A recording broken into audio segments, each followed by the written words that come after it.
আজি আমি এনেকুৱা এটা পৰিৱেশ উপস্থিত হৈছোঁ পৰিলক্ষিত হয় যে আমাৰ উঠি অহা যুৱ প্ৰজন্মই মানে বিশেষকৈ মাদক দ্ৰব্য সেৱনৰ পিনে আসক্ত হৈ আছে।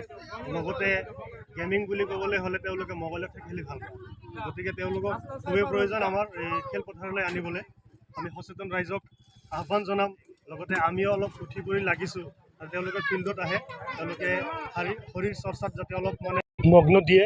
লগতে মাদক দ্ৰব্য সেৱন কৰিলে শাৰীৰিকভাৱে কিমান দূৰ ক্ষতি হয়, কিমান দূৰ ক্ষতিগ্ৰস্ত হ'বলৈ ভৱিষ্যতত সম্ভাৱনা থাকে, এইবোৰো তেওঁলোকক মানে আমি বুজাবলৈ প্ৰয়োজন আছে। লগতে শিক্ষা দীক্ষাৰ ক্ষেত্ৰতো আমাৰ উত্তৰ অঞ্চলটো পিছপৰা নিচেই।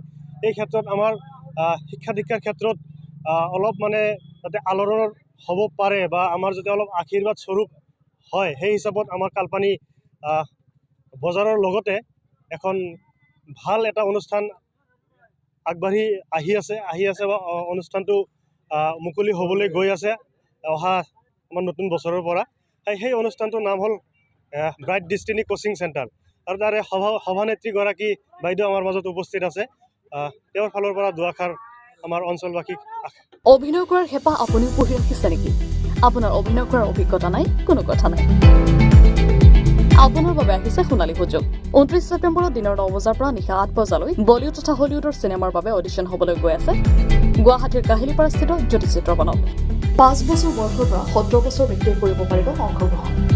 পঞ্জীয়ন হ'ব বিনামূলীয়া। নিৰ্দিষ্ট ৱেবছাইটত কৰিব পাৰিব আবেদন।